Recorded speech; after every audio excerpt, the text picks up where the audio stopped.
All right, we are live on YouTube. Today is Thursday, February 11th, and this is our fortnightly design and user experience meeting. Before we get into the agenda, I'd like to go around and do some quick introductions. If you can share what your name is, where you're from, and if there's anything fun you want to share with the group in 30 seconds or less that's not already on the agenda, we can go ahead and do that. I'll start. My name is Jen Lampton. I'm joining from Oakland, California. I have nothing super exciting to share, so I'm just going to turn it right over to Luke. Hi, I'm Luke McCormick. I'm in San Ramon, California, and I'm always interested in design things for various reasons. Let's go to Joseph. Hi, I'm Joseph Latt. I'm from Las Vegas, Nevada. I'm a backend developer who wishes he was good at design. Jason. Hi, I'm Jason, as you can see in the screen. I'm from Las Vegas, Nevada. I'm just here to hang out.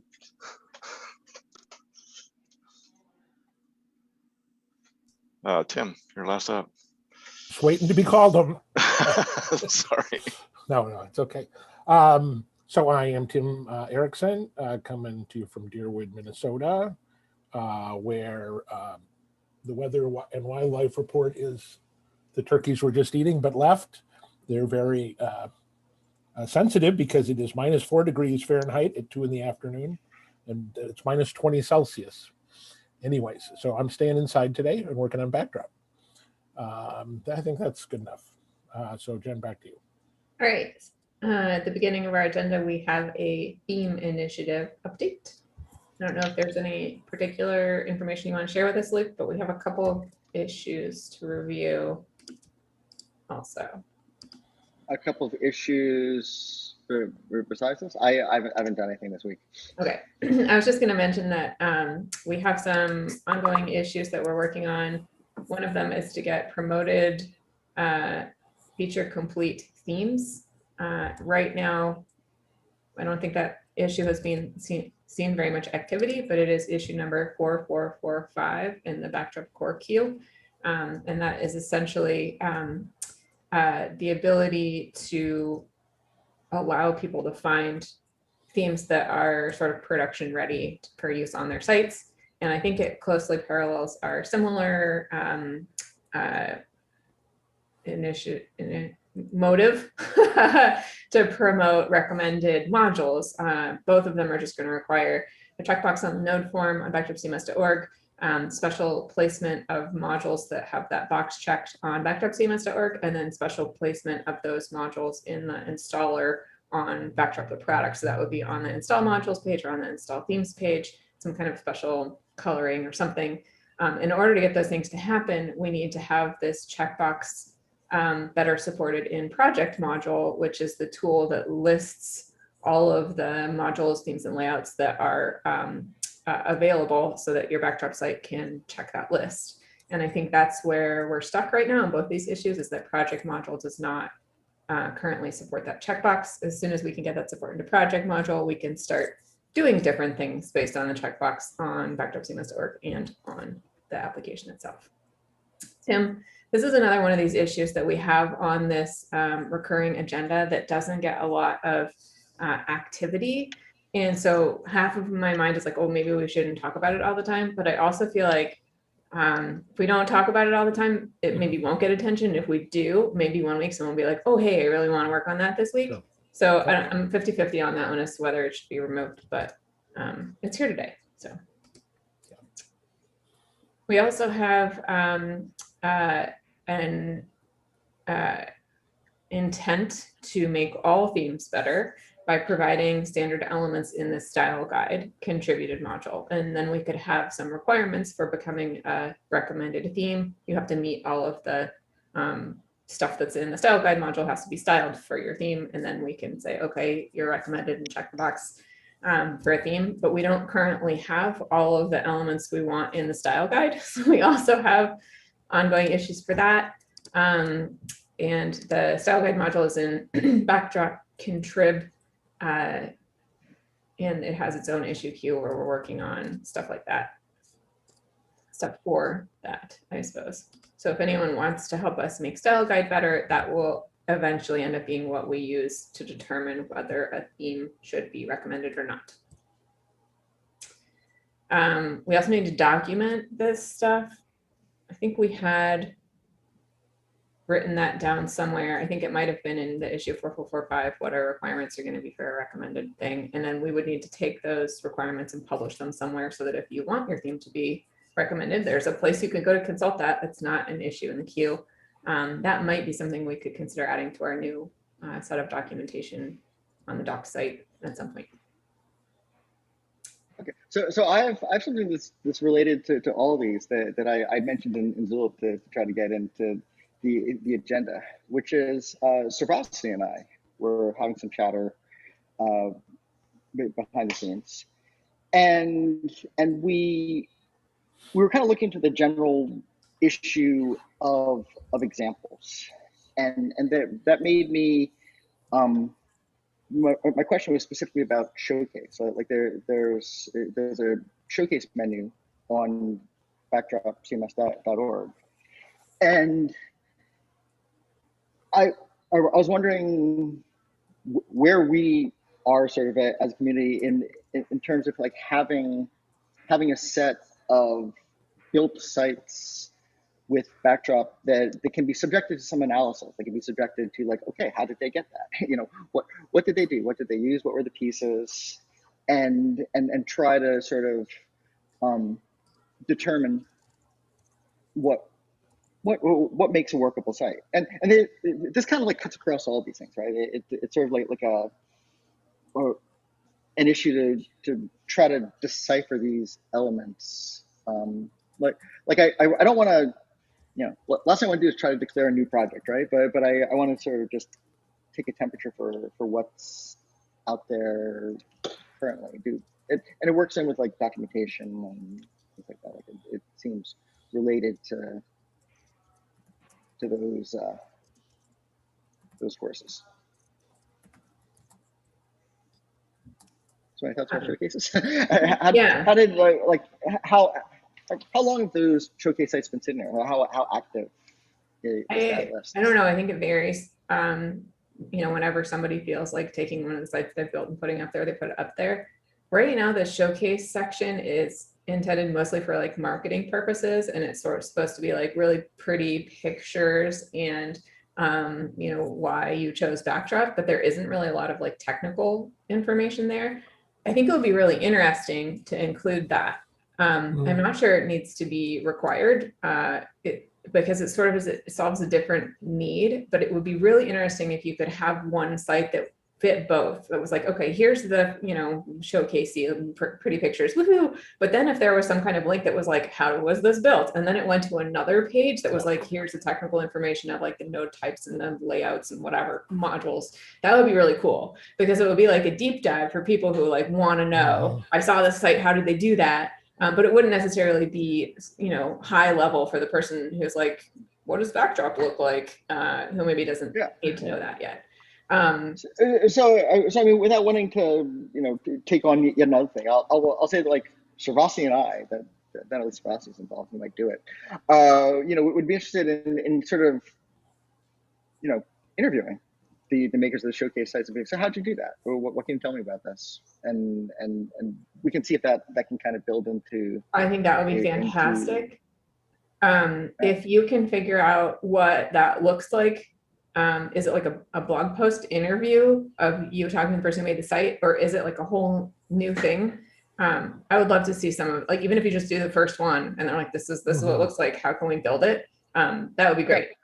Yeah, I would love to see. That sounds like a case study. It sounds like a case study on Drupal.org. That would be great. Also, like, if you could look at case studies on Drupal.org and see, is it close enough for us to just copy it? That would make our lives really easy because we don't have to do the thinking. Right. Yeah. Okay. That'd be great. I love the idea. I like the way Jen described it. To me, I'd be hesitant to do it in a way that makes people feel like a showcase needs to have this component, but a way to connect. Right. So it would. I like the idea of maybe just having a link. You know, having almost a different section, like how I built this section, but links to some showcase. So a showcase site could link to a case study or Yeah. No, I figured first step is to ask the questions, Yeah. and then depending on what the answers are, decide what to do. Yeah. That's great. Love it. Okay, I'm gonna do that. Maybe.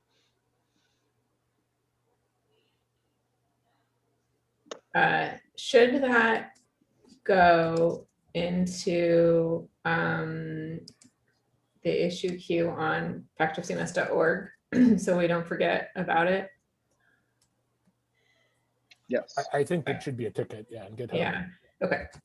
I don't know, Luke, if you have time to make that ticket too. It doesn't have to be fully fleshed out, but just so that it reminds us, and then we can come back to it later. I think I can. No, in the backdrop.cms.org issue queue, right? Yeah.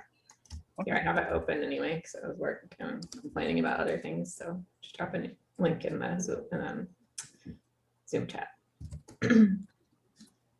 Okay. It can serve as sort of notice, like anyone who has a showcase site shouldn't be surprised if they get a message from me asking about it. I mean, are they listed? Does each one say who did it? Is there contact information available somewhere? I'm not sure it's public, but there is an author on the node itself, and we could trace that back to get their email address. Got it. And see if they'd be open to being prodded for more data. Okay. There might be a reference to or supporting organizations field or something, but I don't remember. Yeah, I'm not seeing it showing publicly. Okay. Like who did the work, which is a little surprising. Yeah. I would have thought that would be there, that's part of the point. Well, maybe if we add it, more people will make showcases. Let's make an issue to do that. There at least should be an option to show who built and or designed the site. Actually, it might be good to have two fields because sometimes it's different. Yeah. The designer and the builder. And we could reference people or organizations. Yeah, I'm looking at one of the nodes, and I'm not seeing actually even a hidden field. I mean, we have whoever added it, who authored the node, but there is no hidden field that says who built it either. So we should just add those fields and display them and have them be optional. Yeah, sounds great. Luke, you and the good ideas, man. Just keep coming. Thank you. It's great. All right. Only other issue in the theme initiative section was making it easier to preview themes on desktop and mobile. This is what I was about to create an issue for in the backdrop.cms.org queue because it's on this agenda, but it doesn't have a link to an issue. I searched for it and couldn't find one. Well, I know we've talked about this a bunch of times. I might just be looking in the wrong place. The goal would be to make some tool that allows people to see what a site would look like in a theme that is not putting the theme on their own website. And so that could look something like, I don't know, Theme Forest is a really good theme tool. The WordPress community has a really good way for previewing themes. In some cases, they fire up entirely new websites that are using the themes. In other cases, they link to the theme developers example site. It would be great if we could just figure out some way to allow people to preview their themes, preferably in an environment where you can either resize your browser or click a link from a phone and see what it'll look like in multiple sizes. Click a button on the device you're using. And I know we've talked about a lot of different architecture for how that could be done. And it's a lot of work. And so it hasn't been a high priority for us, which is probably why I can't find the issue for it. But it would be good if we could get that issue created somewhere so that people who do have interesting ideas about how to set it up have a place to document that. Because I know we've talked about it a lot. I'd like to suggest that we have, so Luke has done a lot of work on the one ready-to-wear site, and I've experimented with a variation of that. And I think, and we've shown them during these meetings, I think briefly, but I think it would be helpful to take an extended block of time and just look over what we've done so far and get feedback, like on how could this be useful.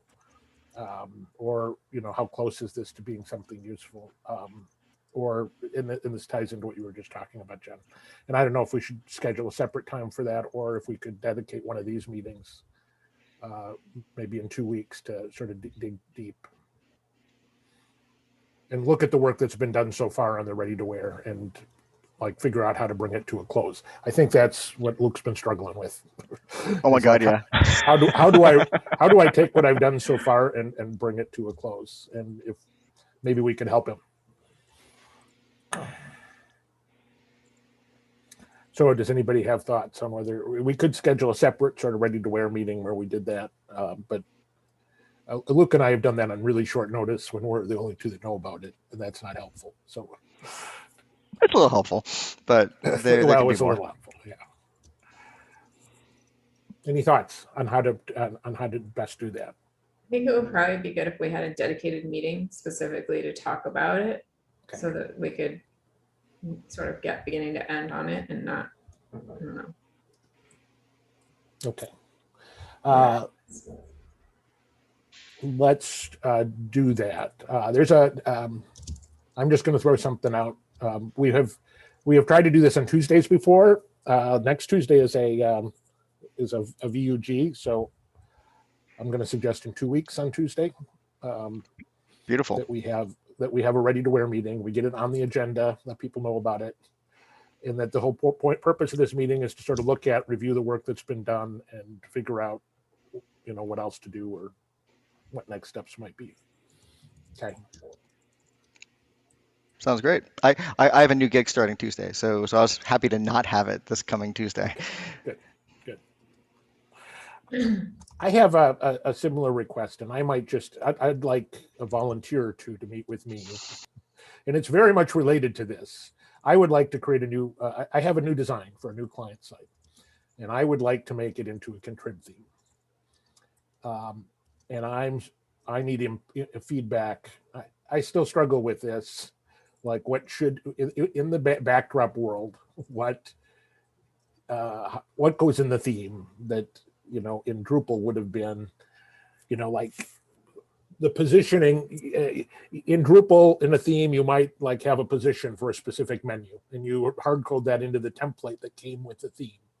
And I still struggle with, like, do we just not intend for themes to be at all that specific? Or if we do that, and I know, Jen, you and I have talked about a few issues and you've given me some suggestions, but I don't know what to do with them. And right now I have like a really practical example. So I'd like to let's look at this design and say, what if this were a contrib theme? What would be in the theme and what would be left outside the theme? Yeah, it's interesting. I think like as a contrib theme maintainer, like that's sort of your decision. And I'd be happy to talk about it with you, just to be like, well, if I was going to wear this theme, this is how I might want it to work. But yeah, I've seen it done both ways, where sometimes it's like, you get this thing in the sidebar as part of this theme, and if you don't want it there, you've got to like uncode it. Or sometimes it's like, this theme is just like, we're really loose, you can do whatever you want, but it might not look perfect because we didn't support that thing in that place. So yeah. I think I'd like an outcome of this discussion to be specific ideas about how to handle this. So I sort of get that on a broad philosophical view, yeah. But when I start thinking about the specifics, then it gets a little fuzzier. And I think this ties back to what we were just, one of the earlier items, which is like, if we had approved themes. Again, to be an approved theme, does that mean I should be able to turn on any layout and it would work? Or like, I still don't understand that. Like, because philosophically it comes up frequently that like an approved theme should be somewhat template or layout agnostic. But I don't think it's practical for themes to necessarily look good on every layout out of the block. And so I think that's a question if we have, it's not a problem right now, but if we had approved themes, then we'd have to make that decision. Like what? Yeah. That's another thing where probably it would be on a case-by-case basis for the theme, but I haven't seen a theme where I don't think it would be practical to support all 4 layouts. There have to be some decisions made about like whether your style elements will be the same in a left sidebar all the time, or if the left sidebar is too wide, maybe it's not gray anymore or whatever. But it seems like for the most part, if you do nothing, your theme should work across all layouts. It's only when you start like actually styling components of the layouts, you have to make decisions about like, do I want this sidebar to be gray on all layouts or only on, you know, the one where Right. it's the right size. I Or think if we have an. or I- if okay, go ahead, Joseph. or another example is if you want your sidebars to be gray, then what do you do on the half and half layout? Yeah.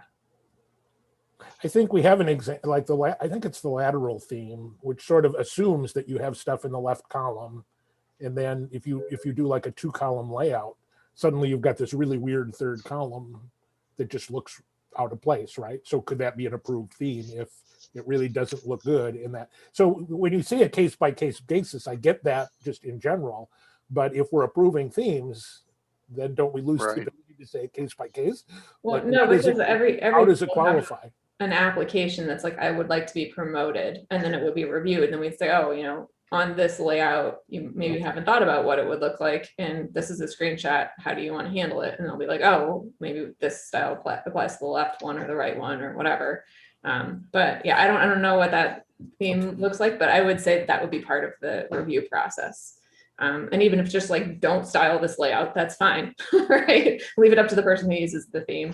I think that's a perfectly fine out if they don't want to support anything that, you know. But I was under the impression that one of the quote unquote selling features of the backdrop layout system is that the way that whole system is set up is that themes were layout agnostic. Things were designed to be able to work on any layout.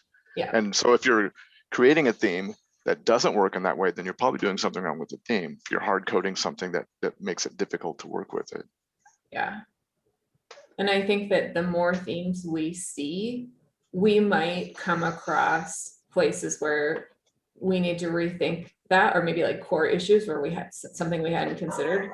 And I think that the only way we're going to find those core issues is by reviewing all these themes in that way and saying, like, does everything work on every layout, or are there cases where, you know, we need to build in more flexibility in core?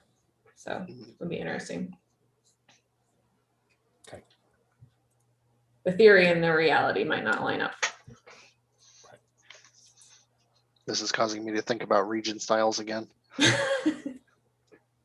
Yeah, that's another thing too, is that, you know, we have these neat contrib modules that allow you to take things that are like defined in your themes info file and apply them. We might find more and more that, you know, those contrib modules are necessary and maybe they should become part of core. So.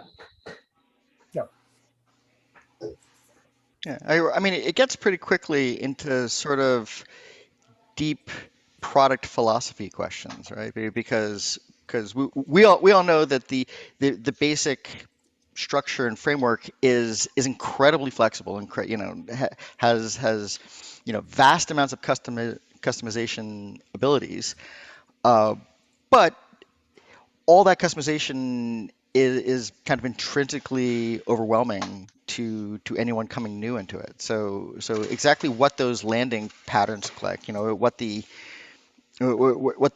minimum level of knowledge necessary to move forward with it, it seems to be an important philosophical decision and not an easy one. If you look at anything that's done, anything that people want to do, the tree gets really big really fast.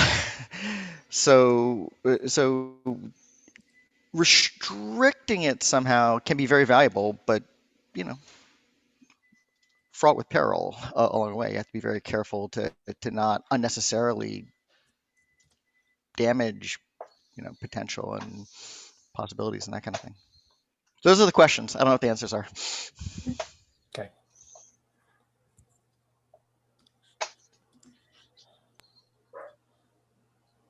All right. So we move on to product related issues. Yep. All right, so we have under user experience issues, we have this moving the clear log messages button issue, which I think is waiting escalation to PMC. I'm just going to check on it. It doesn't look like we've made any progress on that since December. Not to my knowledge. We also have. I keep intending to open an issue, but I just haven't been too busy. So Yeah. in the PMC queue. Anybody can do that. Don't wait for me. The available updates page gets noisy with too many projects and different statuses. This is a follow-up to our sorting that page by status project or something. I know Gregory's been working on this. It looks like it's currently labeled needs more feedback, and there's not a pull request yet. We have clean up the page title block. This is just an issue where we are asking people on the interface for the same value in two different places, and there's some discussion about how we might make that cleaner to the user, what's actually going on there. Could use some feedback. People have thoughts on it. And then text change the default homepage. I can update this one because I Okay. put this on the agenda.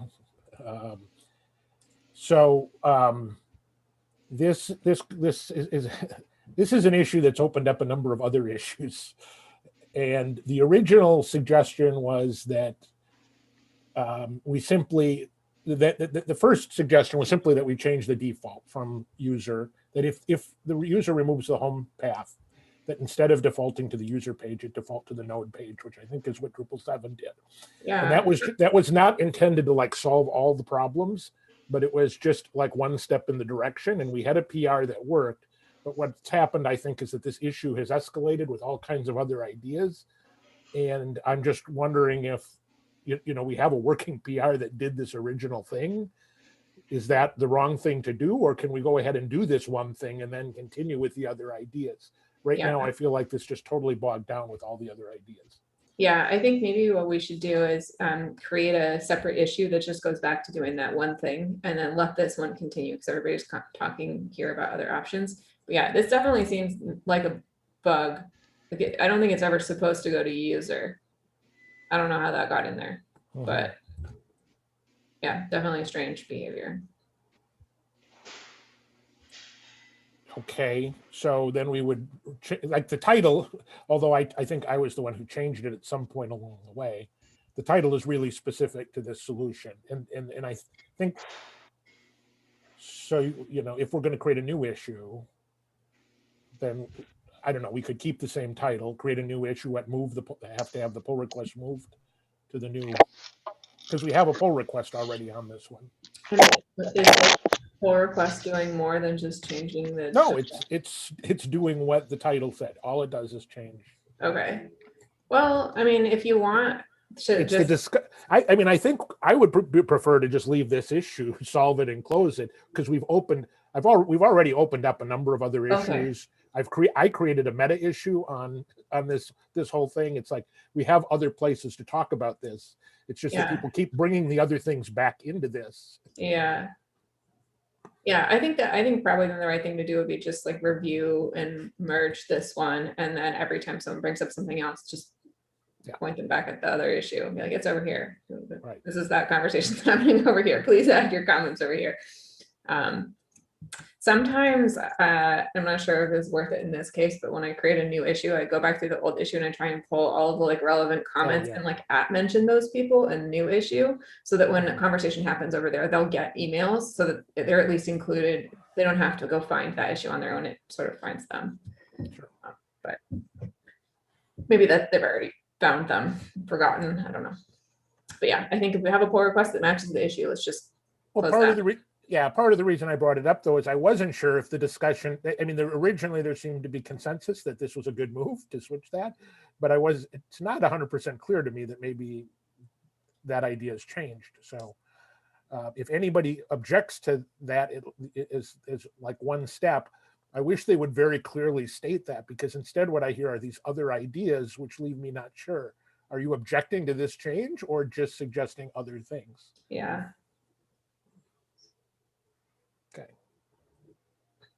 Okay, I'll try to clean this issue up, and hopefully we can get this one closed and move on to the next one. Okay.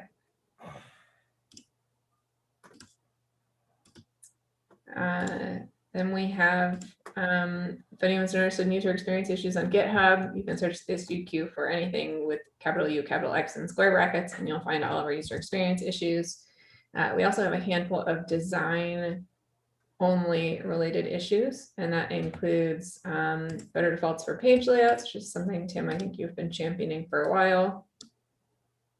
That's issue 4113 in the core queue.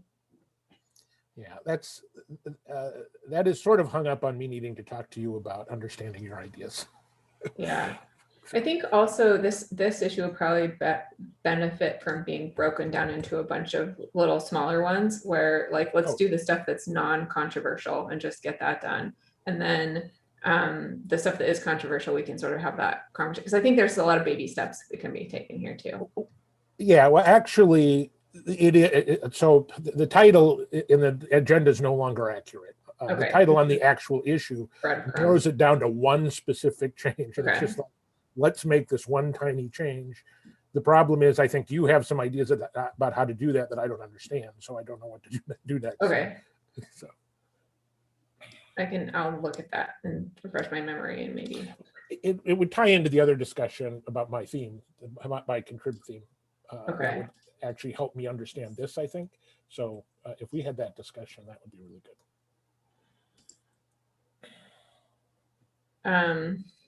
We also have this issue about removing white space when you have two hero blocks placed next to each other that are not in the top region, I believe. Which is, I think, still dependent on CSS changes in core. I haven't looked at this pull request. Wait, do we even have one? No. This might also be the kind of thing where if we have a pull request, the type of change might not be as dangerous as we think it is. So it might be worth making one. And I know there was a couple where BW Panda wrote a pull request and I'm like, oh my God, it's gonna break everything. And then I just coded and I'm like, actually, it's fine. So that might be one where if we had a pull request, it would be easier to move that forward. Yeah. I mean, I'd be happy taking this one off the agenda because I think it's sort of stalled because of other things. There was also no philosophical agreement that this should be done. Okay. My recollection was that some people were just saying, so what? Maybe people want white space between their blocks, and we shouldn't assume that they don't. I disagree with that, but I heard some opinions along that line. Yeah. So, I think the problem with it is that we can't remove it without modifying the CSS. Yeah. And I think it's only on basis. And so, and I found kind of a workaround to it, which I describe in the issue,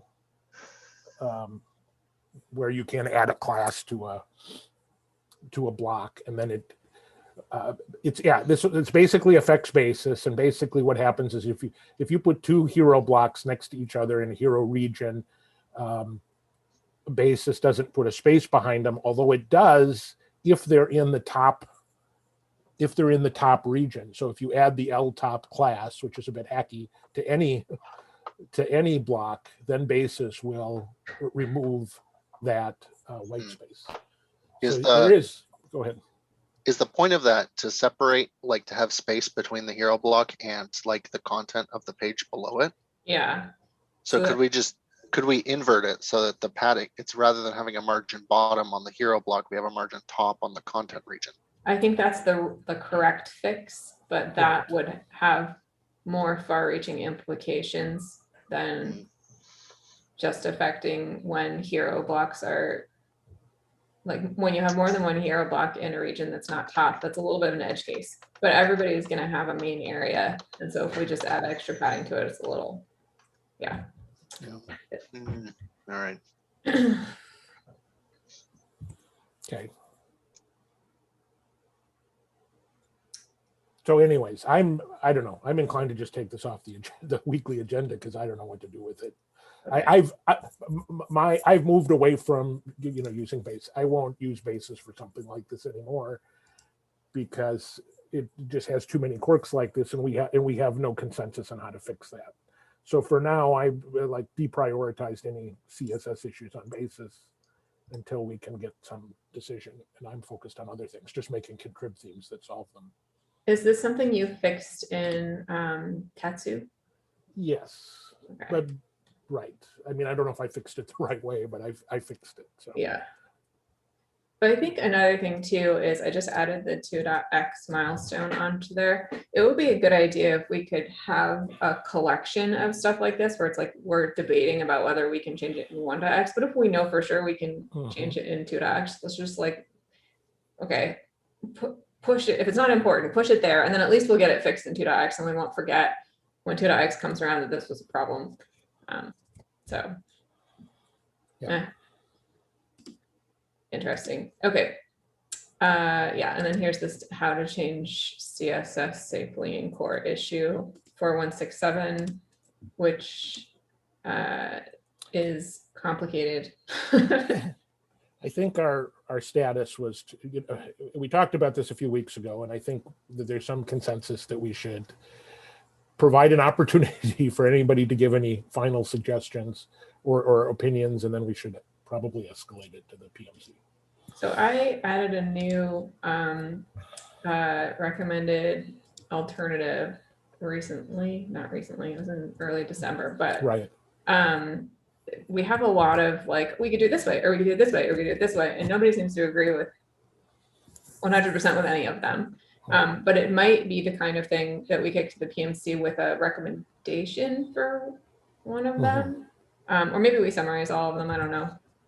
But yeah, if anyone hasn't looked at that recently, I would encourage you to weigh in on the supplemental selectors option, which is different than supplemental style sheets, or the other, I don't remember what the other solution was, but so far. One of the things that happens in an issue like this, right, is every idea that gets thrown out, people criticize the problems with it, but then some people don't say, well, this is how I think we should handle it, right? And I think to some extent, what I want to hear from people, and I think I might have asked this before and gotten some answers, is like, okay, you don't like any of these 5 options, but does that mean you prefer the status quo?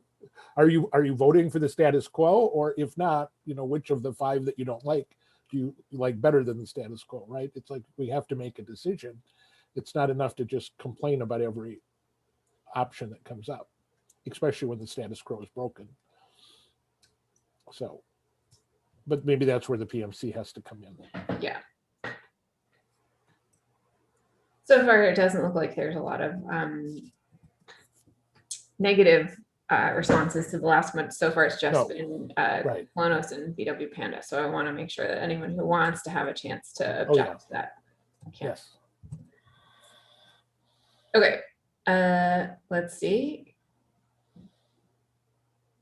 That's it for today's design agenda, which is good because it's 1 p.m. or it has been an hour since we started the meeting, depending on where you are in the world. It's not 1 p.m.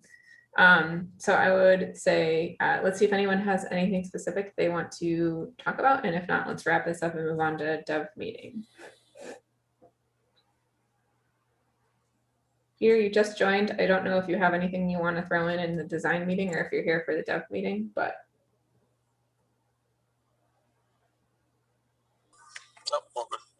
Okay. All right, then Tim, if you would turn off the recording.